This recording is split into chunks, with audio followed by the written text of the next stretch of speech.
नव भारत समाचार हल्द्वानी से रानू राजपूत की रिपोर्ट। नैनीताल सांसद अजय भट्ट ने कल देर शाम सर्किट हाउस में अधिकारियों के साथ कोविड-19 संबंधित समीक्षा करते हुए कहा कि प्रदेश व जनपदों में प्रवासियों की आवक बढ़ रही है, इसलिए कोरोना पॉजिटिव केस भी बढ़ रहे हैं। उन्होंने कहा हमें सभी को बचाना है तथा कोरोना को भगाना है। उन्होंने यह भी कहा कि हमें कोरोना से बचाव के साथ ही कार्य भी करना है, इसलिए आपस में मिलजुल कर कार्य करें। उन्होंने कहा बाहर से आने वाले प्रवासी हमारे परिवार के ही लोग हैं, इसलिए हमें बीमारी से घृणा करनी चाहिए, बीमार से नहीं।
हमारा जो एडमिनिस्ट्रेशन है ज़िले का, वो बिल्कुल सरकार की नीति के अनुरूप चल रहा है। लंबे समय से हम देख रहे हैं कि धीरे धीरे हमारी जो संख्या है यहाँ हमारे भाइयों के आने वालों की उनकी बढ़ रही है, और इसी के आधार पर कोविड-19 के केसेस भी बढ़ रहे हैं। आज अगर देखें तो 55 केस आज ही के दिन में यहाँ पर आए हैं, और उसमें से हमारे वही भाई ज़्यादा हैं कि जो बाहर से आए हैं। चिंता का विषय ये है कि वो हमारे भाई हैं और उनके हम सब भाई हैं। गांव के अंदर कहीं पर जा रहे हैं तो कहीं पर गलतफहमियां जैसी हो रही है कि इनको मत आने दो, ये क्यों आए, इनको अलग करो। मैं सबसे निवेदन करना चाहता हूँ, ये हमारे लोग हैं, हमारे भाई हैं। बार बार आपके टेलीफोन पर भी एक अनाउंसमेंट होता है कि बीमारी से घृणा करिए, बीमार से नहीं। बचाव करना है बीमारी से। जो बीमार है वो तो कल को ठीक हो जाएगा, कोई दिक्कत की बात नहीं है, लेकिन संबंध रोज़ के लिए ख़राब हो जाएंगे। इसलिए मेरा सबसे ये आग्रह है कि जो स्थितियां धीरे धीरे गांव में आ रही हैं, उसमें सभी लोग उदारता से सोचें कि ये हमारे भाई हैं, इनका घर है। और दूसरा, जो क्वारंटीन में जा रहे हैं, होम क्वारंटीन में, उनसे मेरा निवेदन है कि वो बहुत ही गंभीरता से अपने अंदर से इधर उधर न जाएँ। अपनी खोली यानी कि आंगन, उससे बाहर न जाएँ। अगर आप बाहर जाते हैं, आप पर एफआईआर होती है, तो बजाय आपको सुख सुविधा के, स्वस्थ होने के, आपको एक मुकदमा भी झेलना पड़ेगा, कोर्ट कचहरी में भी जाना पड़ेगा और बंद भी हो सकते हैं।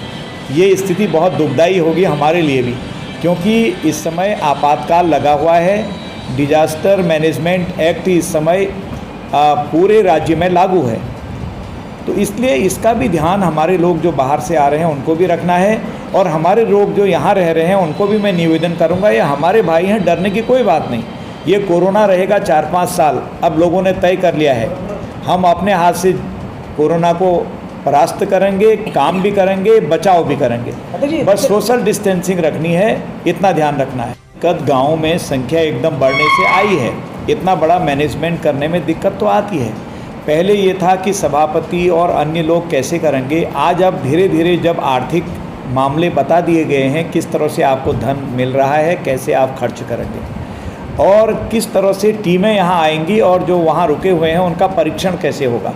अब जगह जगह हमारे सेंटर बन गए हैं, जगह जगह क्वारंटीन करने के सेंटर बन गए हैं, उनमें कहीं बिजली पानी नहीं था, उसे दे रहे हैं। भोजन की व्यवस्थाएँ करी जा रही हैं, चाहे गाँव वाले कर रहे हों या फिर प्रधान कर रहे हों या सरकार कर रहे हों। जहाँ गांव वाले और प्रधान नहीं कर पाएंगे, वहाँ सरकारें कर रही हैं। भोजन माताओं को लगाया गया है। अब ये एक ऐसी आपदा आई है, इसको सबको फेस करना है, ये अकेले का फेस करने का काम नहीं है। इसलिए मेरा तो सबसे निवेदन है कि बहुत शालीनता से और हिम्मत के साथ सब हमारे हैं, हम सबके हैं, सबको बचाना है, कोरोना को भगाना है। कोरोना ऐसे ही भागेगा, ऐसे नहीं भाग सकता है कि हम तू यहाँ मत आ, मैं यहाँ मत आऊँ, या फिर मुझे पॉजिटिव होने का डर है तो मैं भाग जाऊँ, या मैं क्वारंटीन सेंटर से भाग जाऊँ, उसका उल्लंघन करूँ। इससे तो अव्यवस्था ही फैलेगी और एक अनावश्यक केस हम अपने ऊपर दायर भी कर लेंगे।